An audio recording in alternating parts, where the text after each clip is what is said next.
Shalom. Call halal Yahweh Bahasham Yahweh Shai Bahasham Rakaha Kwadash. Double honors unto the apostles, double honors unto the elder bishops. Salutations to all my fellow laborers doing this work in truth and sincerity, risking their lives and their freedom to do so, now more so than ever, the 144,000 by Yahdawadah, and to the scattered elect that are scattered around the four corners of the earth among the heathen that look like those heathen, and to the few Akwaf that are listening and learning. To you I say Shalom. This is your brother Malcolm from the branch of the Great Millstone, coming at you with another lesson and profiling two Jimmy Dore videos. Jimmy Dore is not in either one of these videos, but his co-workers, the people that work with him, the other comedians, and they're news analysts. And what they do is Jimmy Dore is a comedian, but he's also a reporter, all right? Because he actually reports the news, and then he builds his whole comedy around these events.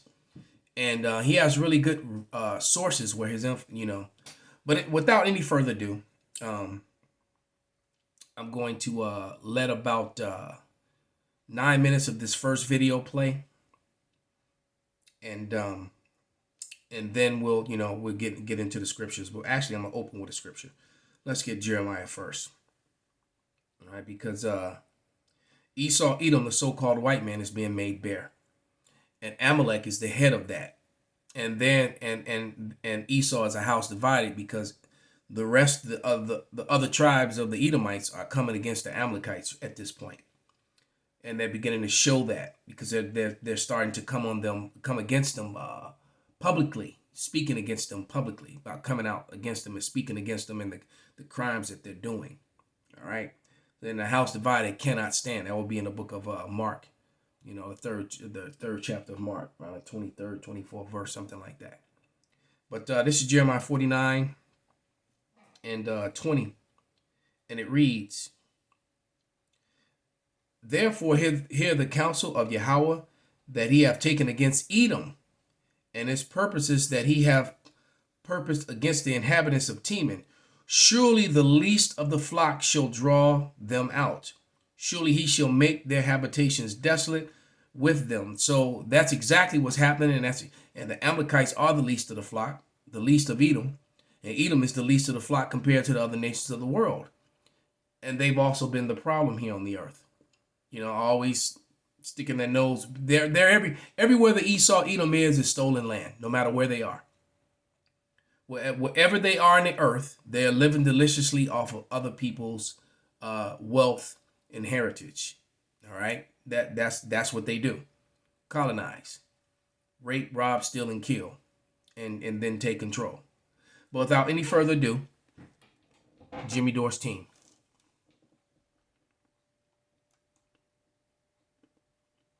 UK got caught with its pants down this week. Little recording got leaked revealing that their own attorneys, the attorneys for the government, are advising them that Israel is in violation of international law. Breaking. The government's own lawyers say that Israel has breached international law, but is refusing to make it public. The advice says the UK has to cease all arms sales to Israel without delay. So here's some of that leaked audio. He is fighting very hard. So first of all, two-state solution does not help Hamas. That hurts Hamas in every single way. That destroys some of the narratives of the recent status. Two-state solution does not help them.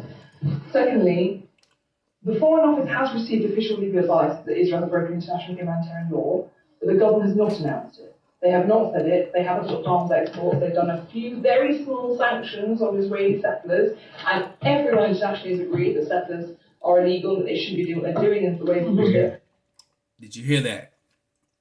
He said everyone has agreed that the settlers in Israel are illegal. You gotta remember, there were four, maybe five countries that came out about a month ago, maybe a little over a month ago. European Union, NATO countries that all said they do not recognize the sovereignty of Israel beyond the borders of what they were in 1967. So all that expansion into Gaza, They're not being recognized by their own brethren, by their own people, and by the governments that they're allied with. Keep that in mind. The least of the flock. Continue the money that's been put in. The position that David has taken, which happens to be the same position as me, I still been very tough on him, is that Israel has an absolute right to self-defense. And I have sat in bunkers and worked with Israeli soldiers and been very proud to do so, and I will do it again tomorrow. But the right to self-defense has a limit in law. It is not limitless. And unfortunately, some of the ways in which Israel is prosecuting this is making their long-term security less certain. It is making our long-term security less certain. I'm amazed that our national threat level has not gone up. And it breaks my heart because I know it could be done differently. So the problem is we need a long-term security for Israel. That does not happen without a Palestinian state. And that is how we ultimately undermine Hamas. You cannot, and I spent 2.5 years of my life fighting ISIS, you cannot destroy an ideology, you cannot bomb it into obliteration. So we need that long-term solution. Okay. All right. So, with typical British understatement, oh, they may have committed a faux pas. UK government lawyers say Israel's breaking international law, claims top Tory in leaked recording. The British government has received advice from its own lawyers stating that Israel has breached international humanitarian law in Gaza, but has failed to make it public, according to a leaked recording obtained by The Observer.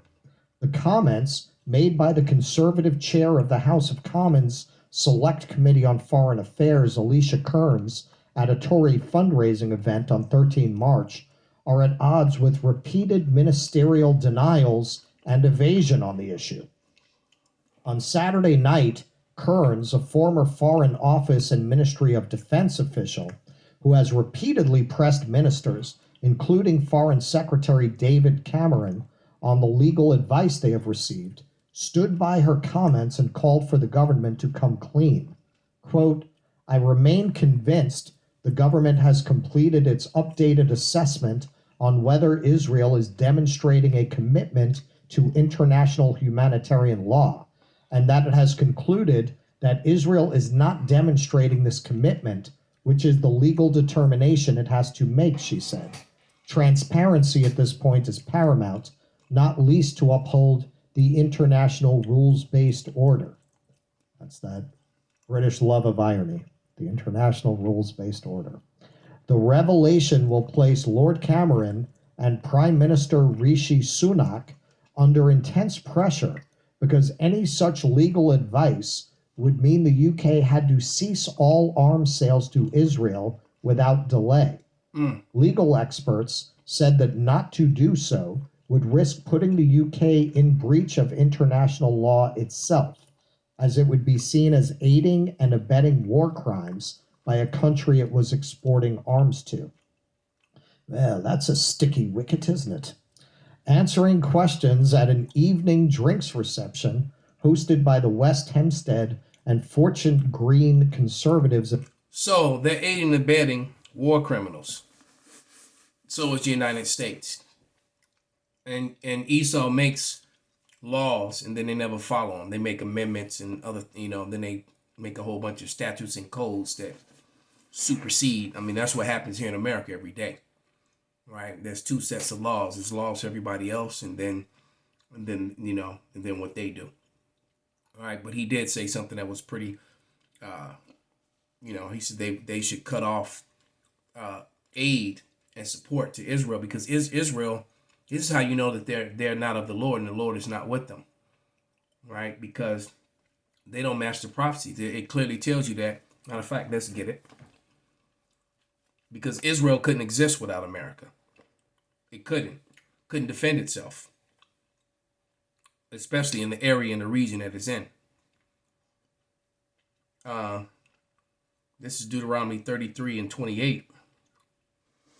And it reads, Israel then shall dwell in safety alone. The fountain of Jacob shall be upon the land, of corn and wine. Also with the heavens shall drop down dew. So when the real Israelites, when Israel goes home, they're going to be self-sufficient. They're not going to need anyone for anything. All right. So these people aren't matching the prophecy because they aren't the people. The prophecy of how the Edomites would take the land of Israel and then claim that they're the Israelites, well, they fit that prophecy to the T. All right? Hence the reason why Judeo-Christianity pushed the fabrication that the Edomites were done away with. No. The Edomites play a huge role in end-day prophecy. All right? The Edomites are the ruling class people upon the return of the Lord, thus saith the Bible.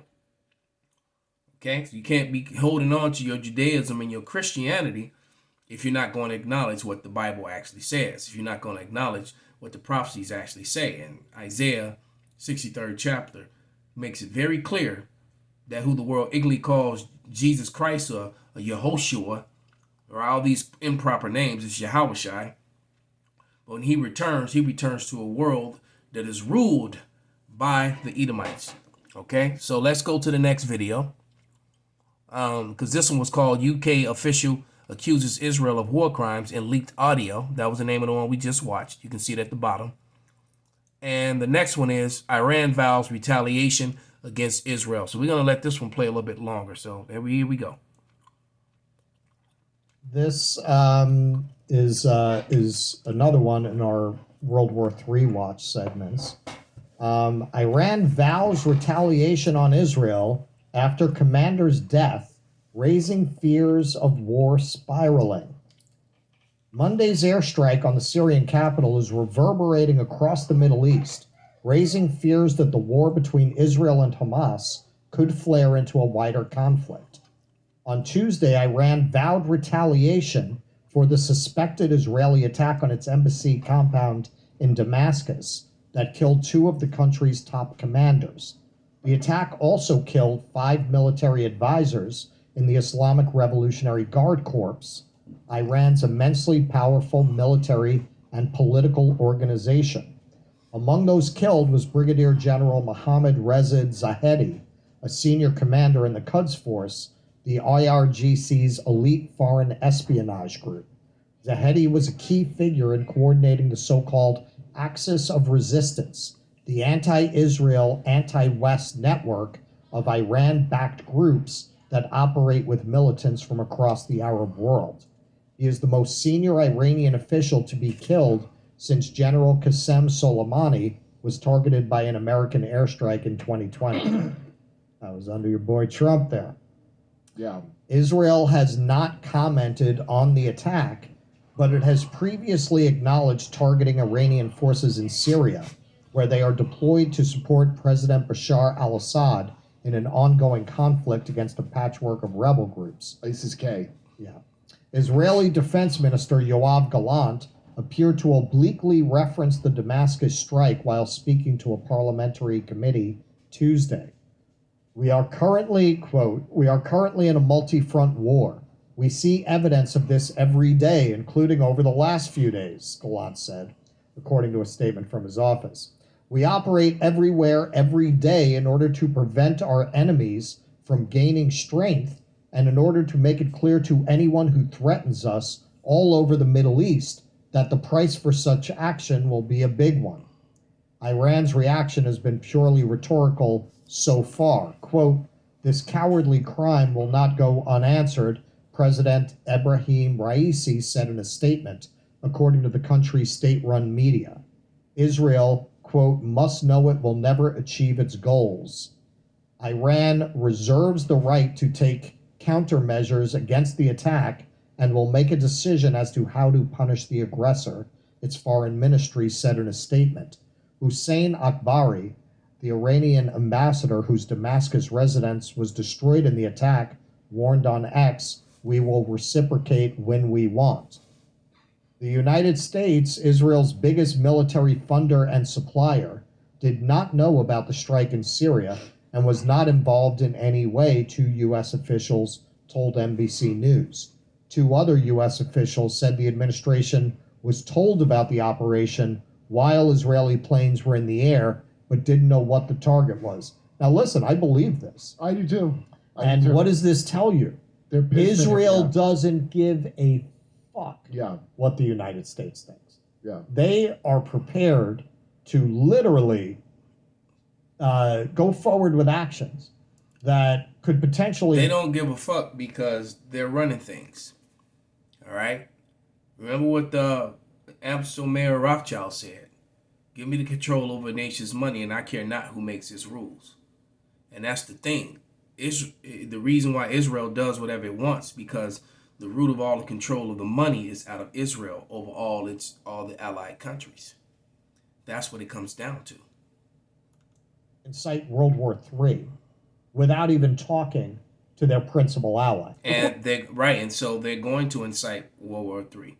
Scripture says that the least of the flock shall draw them out. You can't get around it.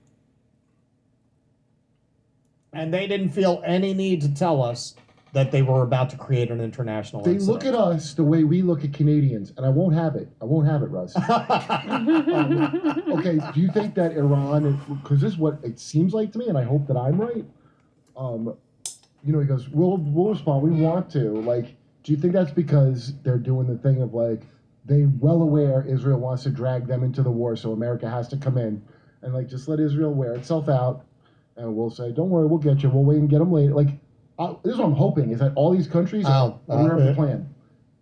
The United States, no. No, that Iran and them know what the bait is, and they don't want to take it because isn't that Sun Tzu? Let your enemy when he's tripping. I would agree with that. Tactically, that Iran, Israel's losing.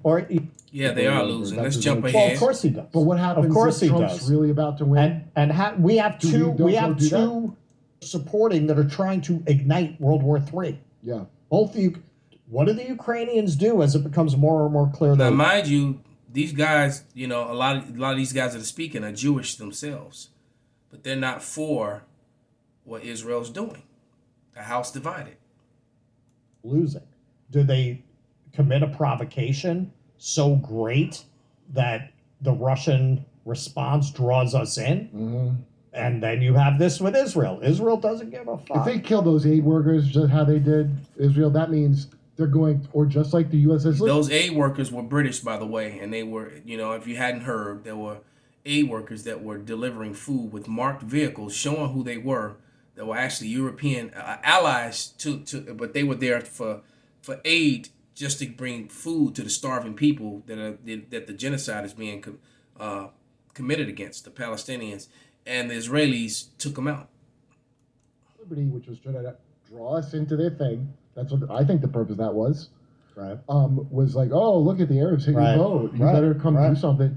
So if Biden's losing that bad, and the actual like puppet masters behind him see that, maybe they'll be amenable to starting World War III, even though we don't really have the forces, because that's still, I don't know why they think this, but somehow they think that makes you more loyal to the guy. It worked for Putin for a different reason. It's not going to work for Biden.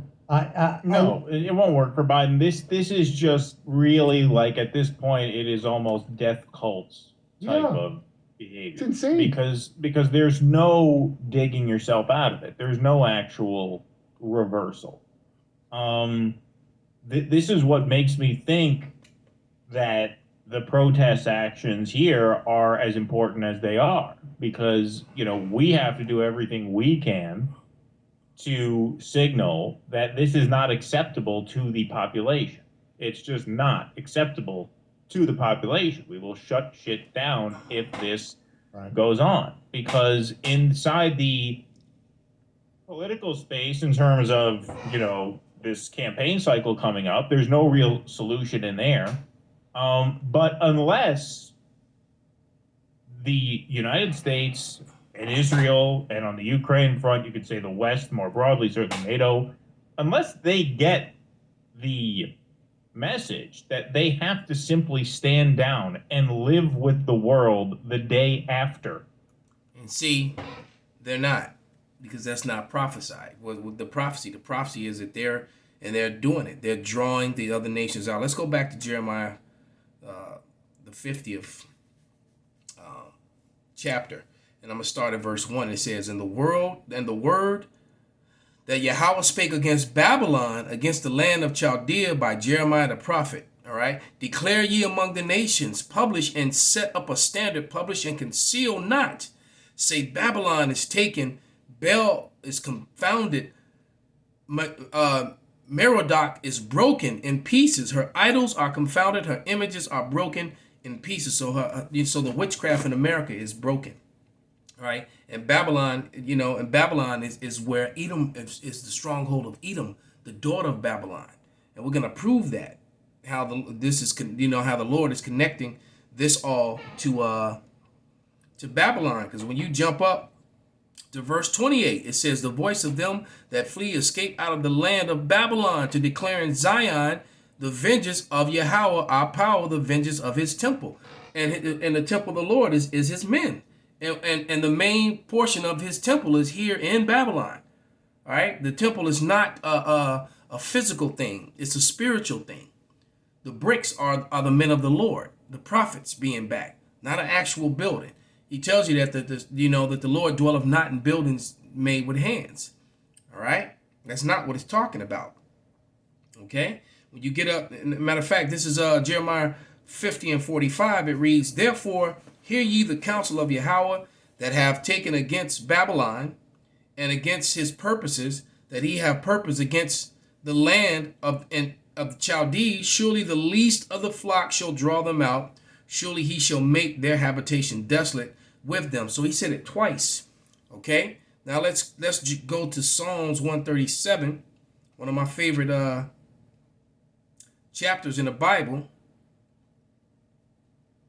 And King David lays it out on the line, because it starts off, "By the rivers of Babylon," Psalms 137 and 1. "By the rivers of Babylon, there we sat down. Yeah, we wept when we remembered Zion. We hanged our harps upon the willows in the midst thereof. For there they carried us away captive and required of us a song, that we wasted us and required of us a mirth, saying, Sing us one of those songs of Zion. How shall we sing the Yahweh song in a strange land? If I forget thee, O Jerusalem, let my right hand forget her cunning. If I do not remember thee, let my tongue cleave to the roof of my mouth. If I prefer not Jerusalem above my chief joy. Remember, O Yahweh, the children of Edom in the day of Jerusalem, who said, raise it, even to the foundations thereof." So we just covered thousands of years of history, jump to the past, to the future, to the past, to the future. All right, because we got carried here into slavery, into Babylon. All right, this came much later after Egypt. Okay, and it's talking about the daughter of Babylon here in America. All right, and it says, "Remember, O Lord." So it's placing Edom in control of Babylon. Edom wasn't controlling ancient Babylon. You see? "Remember, O Yahweh, the children of Edom in the day of Jerusalem, who said, raise it, even to the foundations thereof. O daughter of Babylon, who art to be destroyed. Happy shall he be that rewardeth thee as thou hast served us. Happy shall he be that taketh and dasheth thy little ones against the stones." So when the judgment falls upon Edom, it's going to fall upon even their little ones, the whole of Edom. All right. So with that, I'm gonna give all praises, all honor and glory unto Yahweh, Bahasham, Yahweh Shai, Bahasham, Rakah HaKodash, Kwam Yasharala, Shalom.